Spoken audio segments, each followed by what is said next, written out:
Have you ever been to a house party before, or even had one? When you were young, I'm talking about a house party, like the ones you weren't supposed to have when people's parents left for the weekend or in college. You know, a bunch of crazy stuff usually happens around them. People get blackout drunk, pass out all over the place. A lot of people sleep with one another. The rumors, you know what I mean? It goes on and on and on about how horrible house parties could be.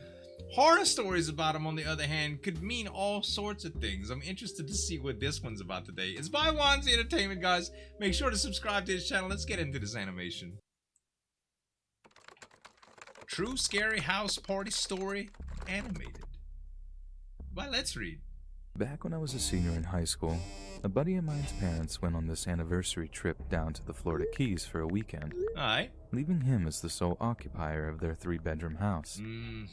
His older sister was off at college, so he literally had the entire place to himself.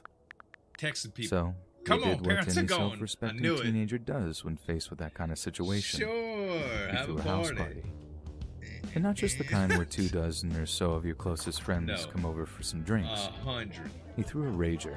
Wow. The kind of party that half our entire high school managed to get an invite to. What? I mean, not everyone made it, but there was at least 200 people there at the very minimum. Dude, they're gonna wreck his house. For real. Now, I know people were playing fast and loose with the kinds of people they told about the party. Sure. There was no planning involved, basically, and my buddy wasn't the kind of guy to put the effort into making sure only a select bunch of people got it, so he basically just was like, everybody in. Bring all y'all's friends over, everyone he knew on Facebook. Wow, dude. So people we didn't even know just showed up like, oh yeah, I know, XYZ, etc., etc. Right. And whoever opened the door to them would just be like, whatever, come on in. Let them inside. This turned out pretty cool for the most part, and we ended up meeting some pretty decent randoms as a result. Right. But not everyone that showed up was cool or there to just chill. Okay. And we ended up learning the hard way that you don't just throw out invites to your house party unless you want some bad hombres to show up once in a while. Exactly. So, the party was in full swing. Yeah. Music is pumping. People were drinking and dancing. Sure. It was an awesome time. Then, some drama apparently kicks off in an upstairs bedroom when one of the randoms that showed up gets caught stealing by someone who knew my buddy. Wow. This person is being an all-around good guy by taking it personally and wanting to keep our buddy's house safe. Right. So he starts telling this random thief to leave the party before he gets knocked out. Yeah. These guys are stepping to each other. The thief's boys step in, but they're outnumbered by everyone at the party, so they just went back down and headed for the front door to the house. Right. But as they're leaving, this mutual friend of ours is walking them out, talking smack, telling them he does MMA and they're smart not to mess with him, etc., etc. Just drunk guy stuff, you know. Right. He was probably showing off in front of his girl or something too. Who knows? Anyway, the guy walks them all the way out, opens up the front door, then sings, na na na na, hey hey hey. Oh, they're gonna target him. Song like in their faces before he slams the door behind them. Right.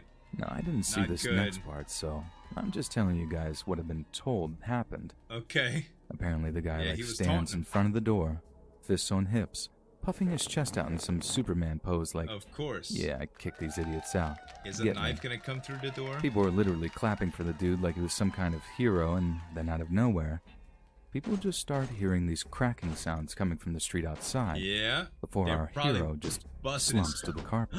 They did shoot him. One of the thieves we just kicked out turned out to have a gun on him. And he was so angry at the way our buddy just tried to humiliate him that he pulled it out and fired it right at the front door. Wow. Didn't know who he was going to hit. This guy 4 times in the back and neck. We immediately called 911. Got the guy on a stretcher pretty quick, but one of the bullets nicked an artery or something, and although they got him to the hospital in good time, lost him. He didn't make it. The shooter handed himself in to the police the next day. Apparently he had no idea that there was anyone still behind the door and just wanted to damage some property while scaring the people still inside. What an idiot! He had no intention of actually hurting anyone, and through some sort of plea bargain, I know he managed to pretty much get off with second-degree murder or something. With a gun. Basically, he'd get a super lenient sentence. And this all happened about 14 years ago, too, so I'm pretty sure that guy's getting out soon. Oh my gosh. And that scares me way more than knowing that there's a dude who murdered someone at a party that I was at. and he's just free to walk around the city like the thing he did wasn't even that big of a deal. Well, there's a lot of people like how out he's there supposed like to just that, act though. like nothing happened all those years ago. Does he just try and forget? Because although I'm really glad I didn't actually see anyone get shot, it's not something I've ever forgotten. Right. And nor am I likely to. And honestly, my biggest worry right now is bumping into this guy in the grocery store or something. I'm not sure I'll be able to hold it together if I see him. 14 Here's years is hoping a he long decides time. to make a fresh start someplace else. That's what I'd do. I mean, I just wouldn't be able that's to what hang around the same rehabilitation old is people, for. knowing I murdered one of them. You know, did he say that he murdered him? I don't know. Look, honestly, if you have been rehabilitated, I'm not saying that it's a cure-all, you know what I mean? But a lot of people that go to prison have regret. Do people recommit crimes? Of course, you know, but you can't just, because, you know, you can't just sentence everybody to life in prison or death that committed a crime because they might do another one. Like, you know, I guess it's he's got a right to be scared, but he didn't even see the end. You know, it was just his house. This, I don't know. I personally, if I would have been targeted in the first place by that guy and just barely escaped, maybe I would feel the same way, but not just being like a bystander like that. I don't know. At any rate, that's a horrible thing to happen when you see any kind of violence like that in person. I've seen a few of them. They were all horrible, that's for sure. But I hope y'all enjoyed this video, guys. Make sure to check out Wansee Entertainment. Link's going to be in the description as well as right there, and a couple other videos that I think you'll love. Thanks so much for watching. As always, this is Zueljin signing off. We'll see you next time.